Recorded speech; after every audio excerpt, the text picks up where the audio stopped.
Hello and welcome to that British Homestead. My name's Nick and today we're planting out tomatoes, so let's get started. Most importantly, I've looked at the weather. Nothing drops below 4, so this is a perfect time to be planting out my tommies and my squashes. That's what I'm going to do. Let's get started. I've cleared this area because this is where I'm going to be having the tomatoes and everything. This is where I'm going to have the tomatoes and pretty much just tomatoes. Going to be this whole side of the allotment right up until the chicken coop. So I've started to clear it. I'm going to clear this last little bit and then the job's going to be a good one. Okay, so this is all clear. I've got a mix here of some, these are organic, chicken pellets, and I've got blood and fish meal underneath, so I'm gonna kind of like grab a hold of it and put a handful in for each one of my Tommy Toms. I got these as an absolute bargain. I got 25 kilos of the chicken pellets, the blood and fish meal, and I got bone and hoof meal, and I bought it in bulk, so it does work out cheaper, but it's lasted me for 3 years at the moment. I'm probably going to, can you hear that bird? It's probably going to last me another year or 2, especially the blood and bone meal. I might be getting more of the chicken manure, although I probably have some chicken manure that I can use. So I'm going to go ahead and plant some of these bad boys out. Okay, so I'm going to start off with this lovely little tomato. This is a cherry tomato. It is a yellow pear tomato. I don't like putting the labels in the ground because I think they just get lost. So I'm going to go ahead and not do that. So this is actually a brand new Hori Hori knife. I've lost mine somewhere around here. I have no idea. I came over here with one of my friends and we had it and it's gone, so goodness knows where that's gone to. So what I'm going to do is just remove some of this soil. What is that underneath? It's weed membrane.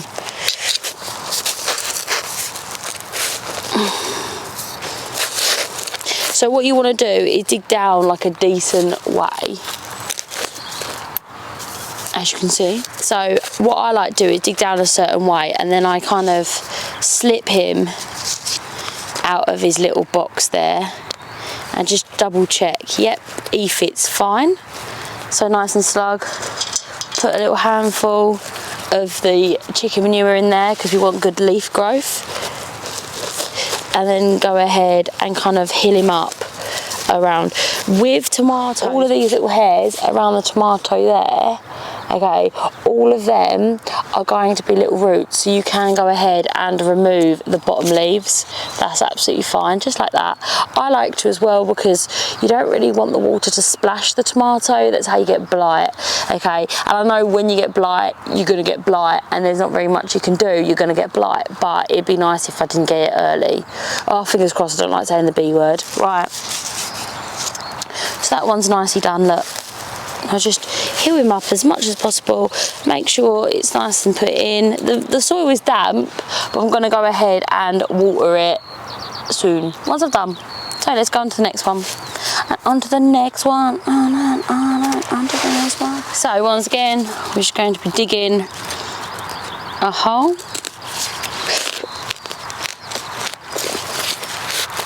So this is ground that I've enriched with horse manure. There we go. I'm going to go ahead and put a handful down there. Then I'm going to go ahead, I'm going to probably put cherries all the way down here. So let's find another cherry. This is a red cherry, it's my favourite.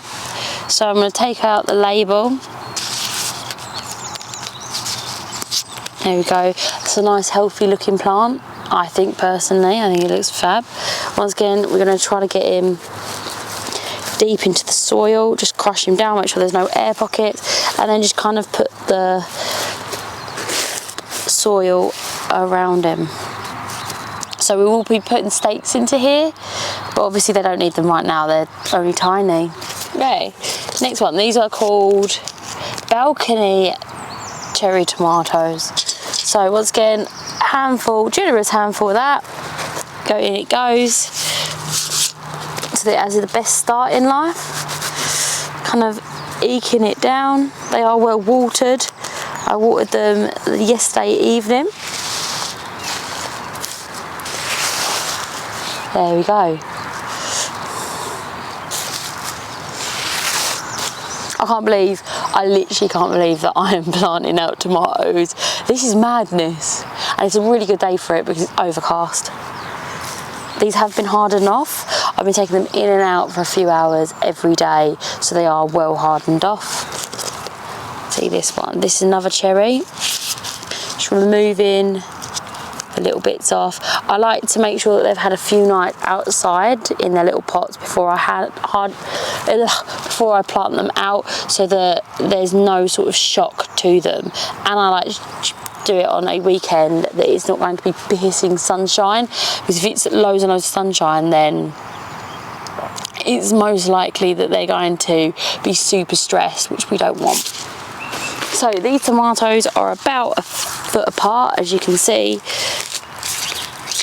and I'm going to be growing them vertically. If you're not going to grow your tomatoes vertically, you do have to go ahead and sow them a little further apart, quite significantly further apart, I believe. So it is important. They do get huge tomato plants, especially if you're growing them in the ground, because everywhere they touch, it becomes a new root. So as you can imagine, it's a huge plant. There we go.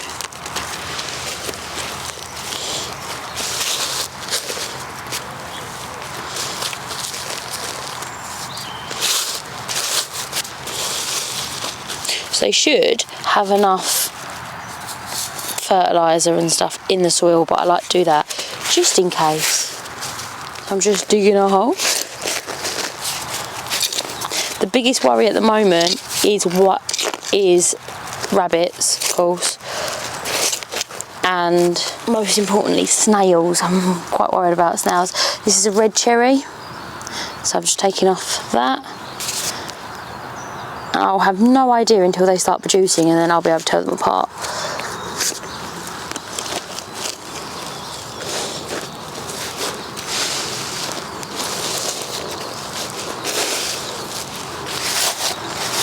Oh, I'm gonna have such a pretty basket of things to harvest when it comes to harvesting. It's gonna be so nice. It's gonna be so nice. So yeah, when I'm doing these, my main concern about tomatoes is that I get a good harvesting basket. I think it's really important that you have lots of different colours, because it's nice to have the colours, but it's also, I think about all the vitamins and minerals. And if your child eats tomatoes, you might as well get as many vitamins and minerals through the tomatoes into them, aren't you? And they love cherry tomatoes, young ones. So this one is a blue and purple, yellow and black tomato, which is, I think, it's a stunning actual tomato. I think it's lovely. So once again, popping that bad boy in. Some people put fish or eggs underneath their tomatoes. I have thought about that, but we have such an issue with foxes that they would dig up the tomatoes if they smell anything good underneath it. So I'm not kind of willing to do that. I don't have the bravery, but it is apparently really good for them and works amazing. So I think it's just such a beautiful plant person. Okay, so that one's all done. The next one I've got is a black cherry. This is a great little tomato. It is like the traditional cherry tomatoes you get in like wherever you do your shopping. This one is like the only one that's had a little bit of sunburn on it. Look. So if your tomatoes go like this, it's because it's got sunburn, it's not a disease. But I harden these off the same as all the others that didn't get sunburn, so I have no idea. Perhaps I don't know. I think it's one of those mysteries in life. Okay, so let's find a little hole and put this one in as well. Okay. So digging a hole again.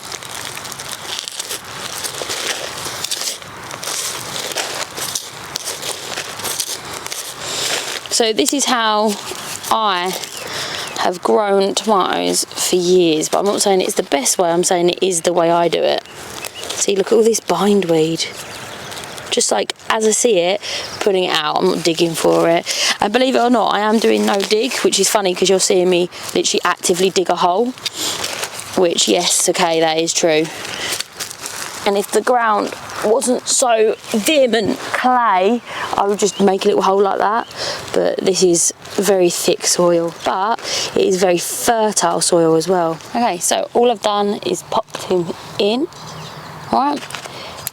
And then I'm going to go ahead and fill this up with this soil. Just pushing it down to fill the gap between the root ball and the hole. There we go.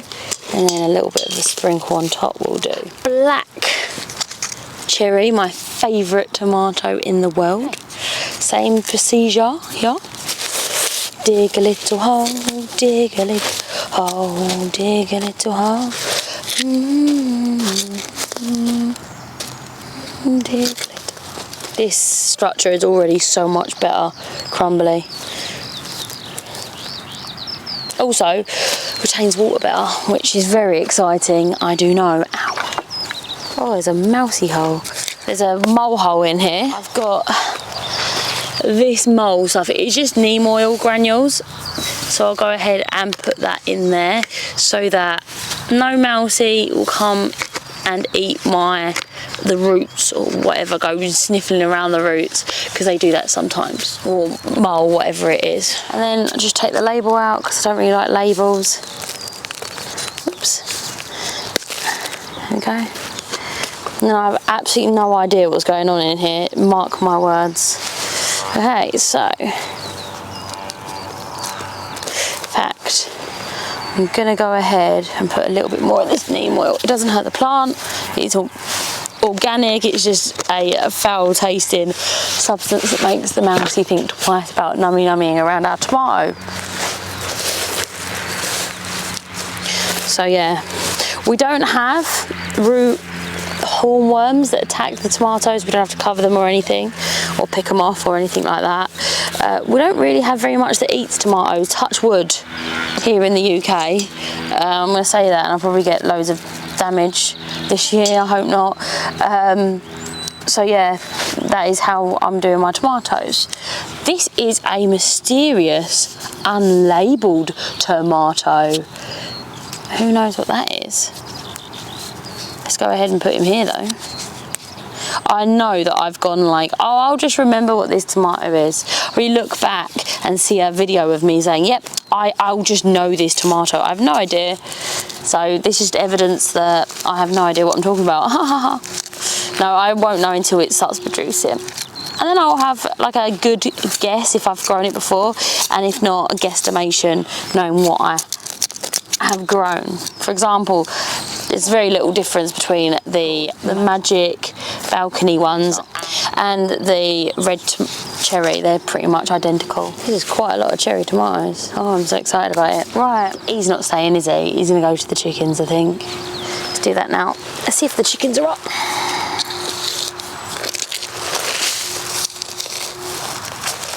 Right, a handful of this. Just try not to sit on them now. Let's have a chocolate pear. Chocolate pear is a really nice one. I have to save seeds from all of these this year because I don't really have very many seeds left for tomatoes. And once you start saving your own seeds, then you have hundreds of seeds. Hundreds and hundreds of seeds.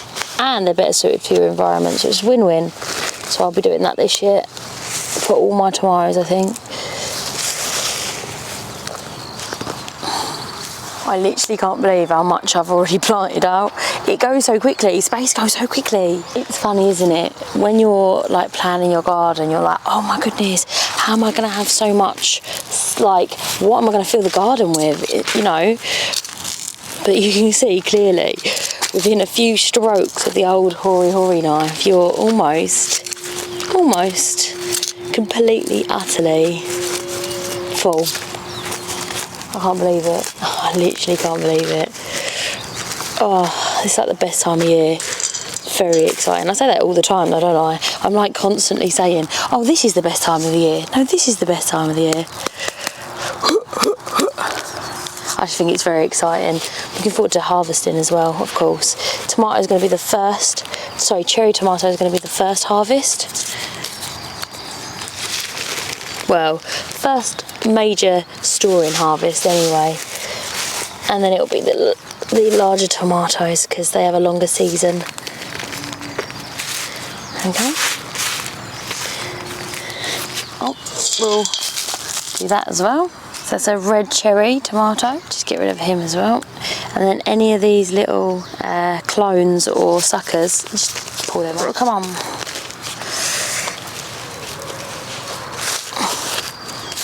And we're just planting out. Oh dear. There's actual little tomato seedlings growing. That's so funny. Where obviously we've had a few tomato plants go, like tomatoes fall on the floor, black and white. Purple and black. There we go. There we go.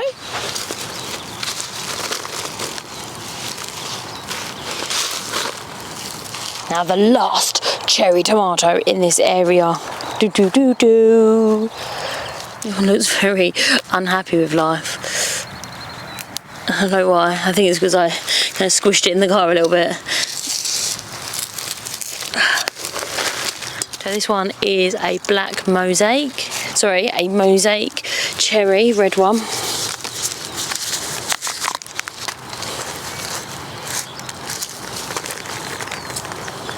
There we go. So we're going to be moving on to our larger tomatoes, and they're much the same. Just digging a little hole, filling with some of the what's it called, chicken manure and the blood, fish and bone. So this one is called Dr. Witchy, which is a lovely large tomato. I think it's an American one. It's one that I've been very excited to try. I got one last year, I think. I planted them very late because I lost a load of tomatoes in the last frost, which has passed. Go. And hopefully he'll be okay. So I've got some bindweed here. Just pull him out. Bindweed binds to things. It just messes up the roots. So if you can, it is wrapping around your plants. Just pull it out like that, burn it or drown it. Just do a lovely happy little hole here. There we go. I'm like subtly watching for the chickens because they keep sitting on the nest for ages. They're not gone broody, they're just taking forever. You can hear them protesting. Come on, come out. Let them be. Let it be. Let it be. Let it be. You'll notice my hands are all dirty because I'm not going to work today, so it doesn't matter. It is Saturday. It is about 8 AM on a Saturday. I've been here since 6, so I've been here 2 hours already, which is exciting, isn't it? It's green zebra. This is a medium slicing tomato that is green and striped. The way you tell how to harvest these ones is from feel. If it feels like it's got some give to it, that's how you know how to harvest these. This was my first ever tomato that I grew that wasn't red. So it's always got a kind of special place in my heart, tomato wise. I like it in sandwiches and things like that, and it's nice to have in a salad when you have people over because it's different. Just taking off the bottom leaves because I've buried it a bit deeper. So I'm just going to go ahead and use that, which is just blood and fish meal. Make sure that I take that with me. Put that all there, I'll come back for it. Famous last words. So, I've got 10 of these big plants today, with more at home, of course. got over 100 tomatoes. At this time of year, what I do mainly is worry about what I did last year and if I'm doing the same this year. I don't know if you guys do that. Do you do it? Do you wonder, oh, did I have enough tomatoes? Did I plant it here last year? Did I do it like this last year?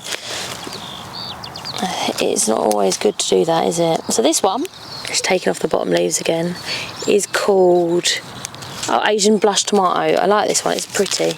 It's a plum tomato. Oh, what did I forget?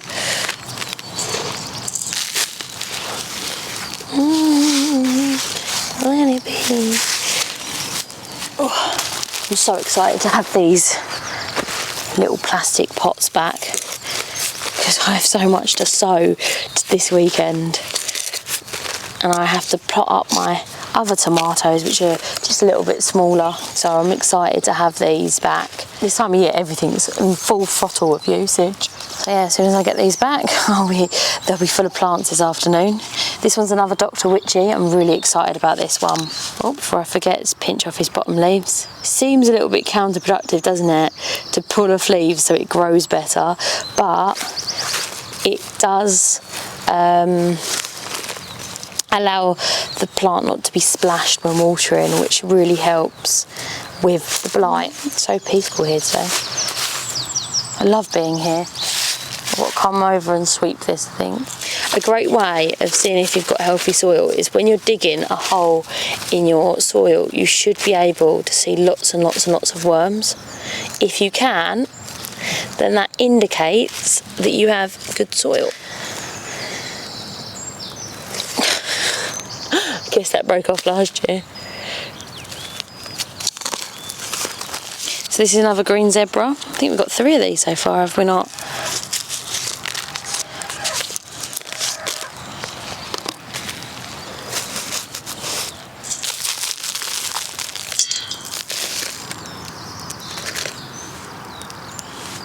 So this one is a garden peach. I love garden peach. Taking off the bottom ones. This one is a yellow tomato that is fluffy like a peach. And it kind of blushes when it's ready to be harvested. It kind of blushes, same as a peach. I hope that this is not the only peach that we'll be harvesting this year, but we'll see, won't we? Only time will tell. Yep. Another little tomato seedling. Volunteers, we're going to have volunteers all over here. Okay, let's see which one we've got here. This is a great white. This is a beefsteak tomato that is large and white. I like this one. It is very, very low acid, very delicate flavour, this one.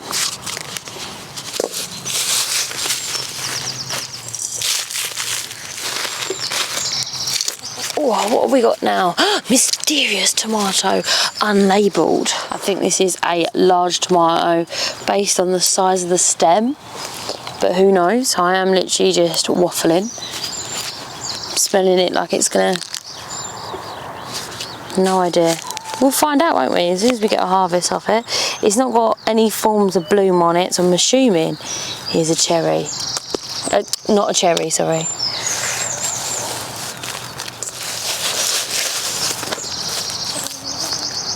Oh, you're out, are you?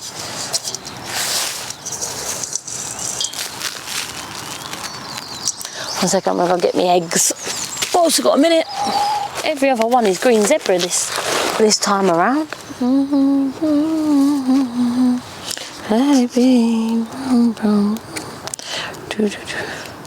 My goodness, look, it's got 2 leaves growing. Do you see that? It's split. How cool is that?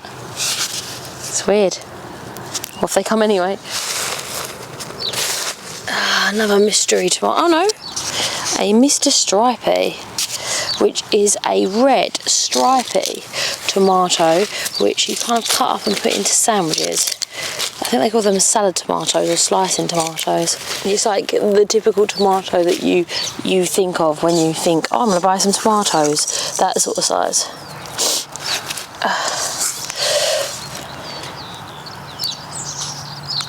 There we go.